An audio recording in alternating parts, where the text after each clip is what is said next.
I would keep bringing videos like this regularly, so if you haven't subscribed my channel yet, please subscribe it right now. Okay, if you're a student or a working professional who's willing to move to Canada this year, then this video is for you. Because in this video, I've tried to cover each and every minute detail about your expenses in Canada. So this video is about cost of living in Canada in the year 2019, and this video is especially for the newcomers. So without further ado, let me start this video. Okay, so let's first of all talk about the key expenses. So the biggest expense is your house rent. So we'll talk about it. We'll also talk about the hydro bills. We'll also talk about the bills of your television and internet and your mobile bills as well. Your grocery shoppings, your transportation, and miscellaneous expenses like gym, probably some shopping or movies, entertainments have also been covered in this video. Okay, now before starting the list of the expenses, I have to tell you a few assumptions. City of stay. Obviously, the expenses actually differ from one city to the other, from one province to the other. So all the expenses that I've told in this video are in respect to Toronto and GTA region, which is Greater Toronto area. Okay, now the size of family. So in this video, I've covered all the expenses probably for a family of 1 to 3 people. Now it's very important to realize that each of us is different. We also hail from different places of the world. We have different eating tastes, we have different fashion senses, we have different habits. So it's very difficult to generalize things, but still, I've tried to generalize a few of the expenses. You can always customize your expenses according to your own habits. Okay, now, first of all, accommodation. So, so just a couple of days back, I uploaded a video where I gave the information about different types of houses in Canada. So in this video, I've given the rents for all of those different types of housing options. So first of all, you have paying guests. So for a paying guest, you might have to pay something like $500 to $800 in the GTA region. Mind it, I'm not talking about the downtown Toronto because it's very expensive. So I'm giving you the expenses of house rents in the GTA region. Now, shared apartment or condominium, you would have to pay something like $700 to $1,100. For a basement apartment, you might have to pay something like $1,000 to $1,500. Now, for an apartment, you might have to pay something like $1,000 to $2,200. Now, this is very, a big difference which you see over here, because for $1,000, you might get something like a studio apartment. Now, if it gets, if it's a one bedroom, it would cost you something like 1,400. If it's like a two bedroom, it would cost you like 1,700, and so on. Okay, a condominium. So a condominium would cost you something like 1,500 to $2,500. A townhouse would cost you similar, it would probably be a bit cheaper when you go on the higher end. So it would cost you something like 1,500 to $2,000. A semi-detached house would cost you something like 1,800 to $2,500, and a detached house would cost you the most, that would be 2,000 to $3,500. Now, as I've told you, these are all Canadian dollars that I'm talking about, and of course, the rents actually differ from for the facilities that you are being provided with. It also differs with the location. If it's closer to the metro, then obviously it would be expensive, and if it is farther, it would be a bit cheaper. So all of these factors, actually decide the rents in the GTA region. Of course, if you're living in the downtown, then it would be even more expensive.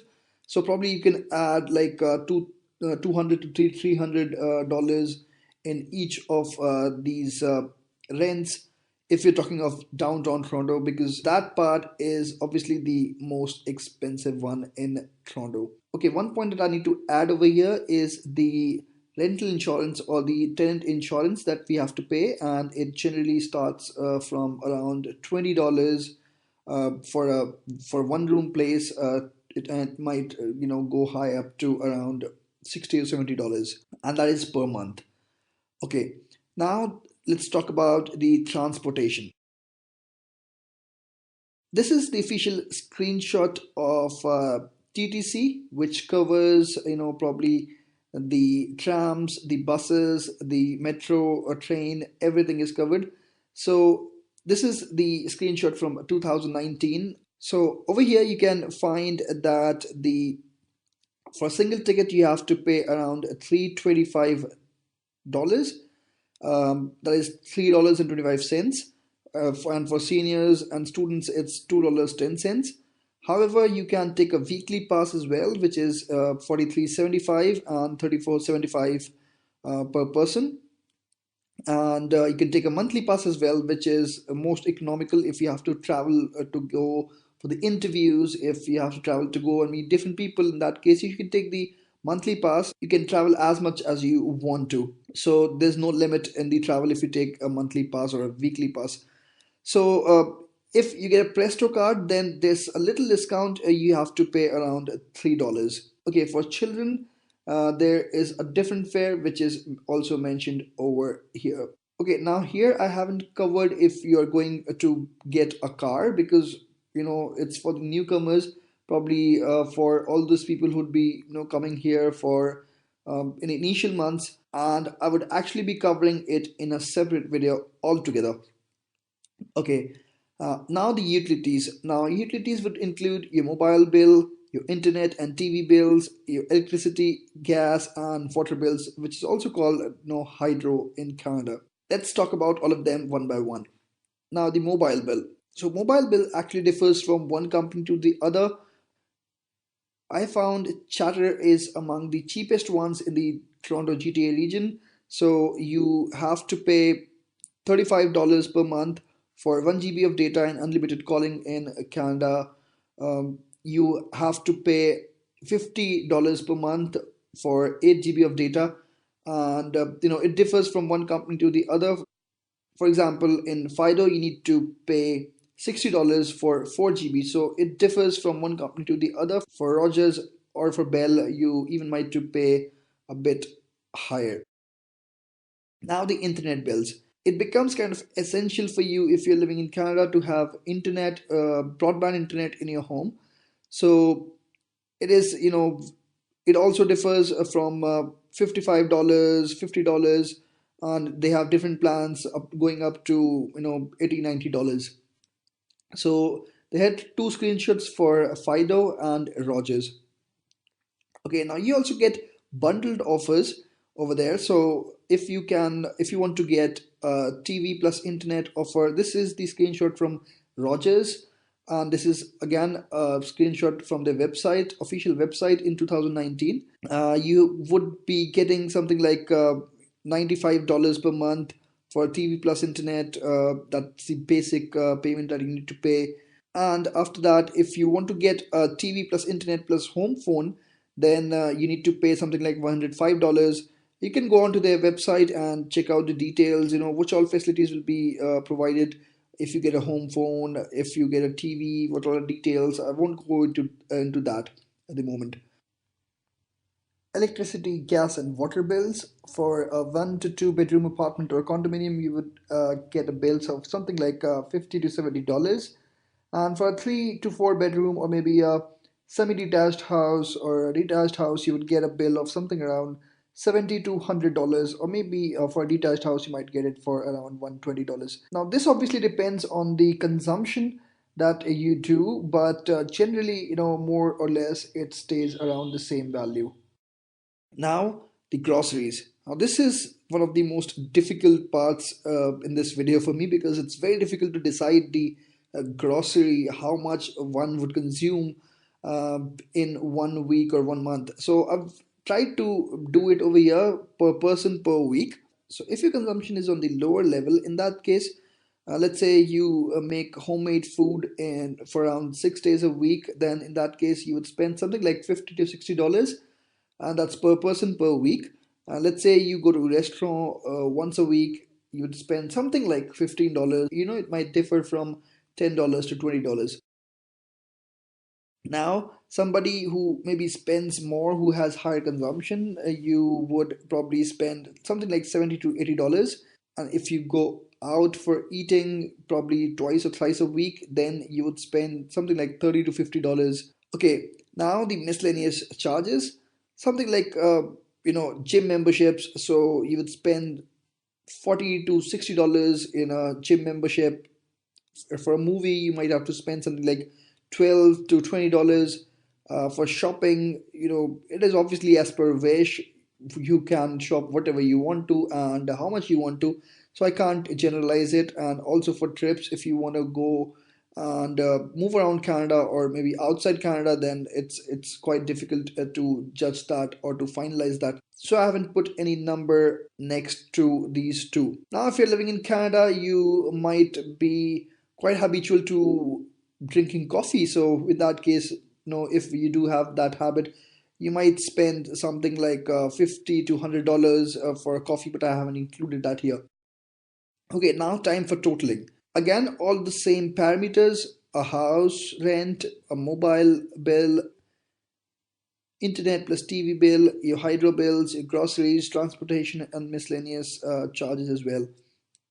So if you are a single guy, in that case, you would spend something like 500 to $1,500. 500 if you get the rent as a paying guest, and 1,500 if you get a one-bedroom apartment. It's very difficult to generalize again, but still.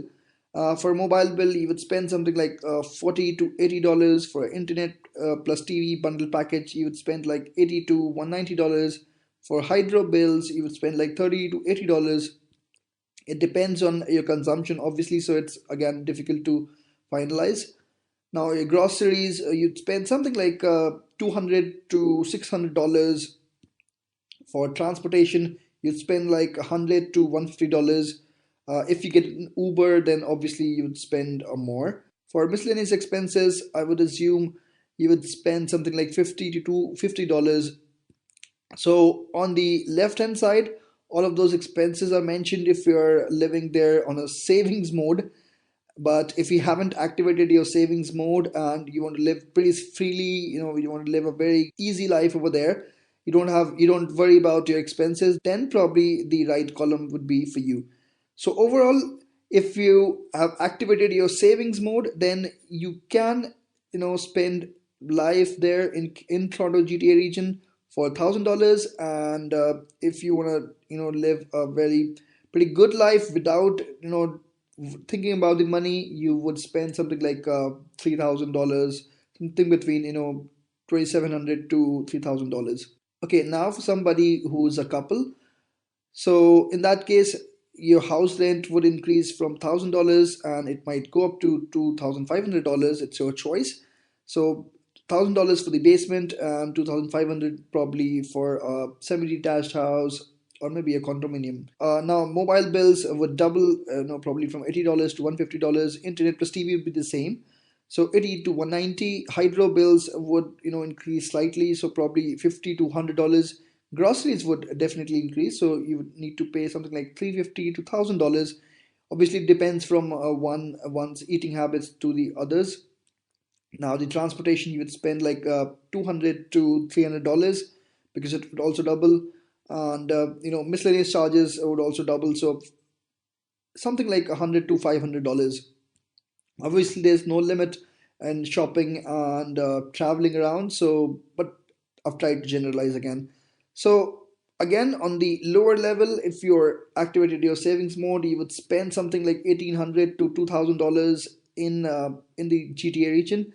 However, if you are actually, if you haven't activated your savings mode, then you would spend something like 4,700, 4,800, or maybe $5,000 while living in the GTA region.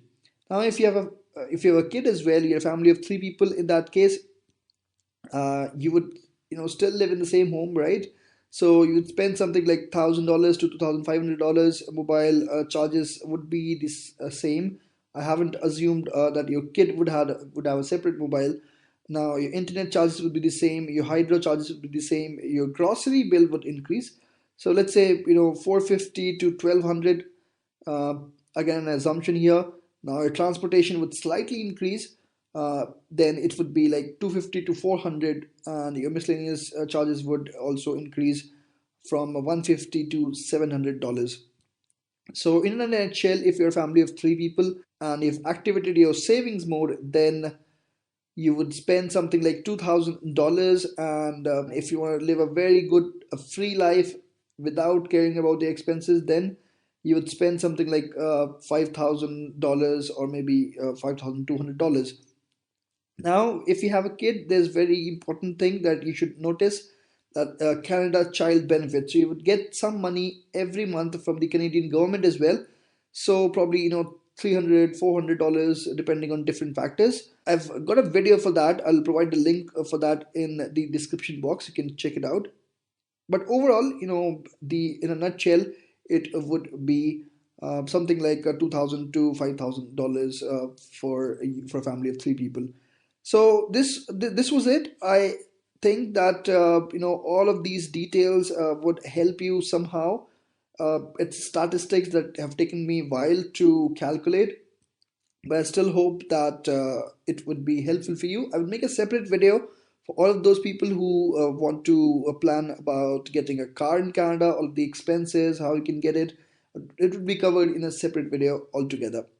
Thank you so much for watching this video. Please click the like button if you think it was helpful for you, and share it with your friends if you think it can be helpful for your friends.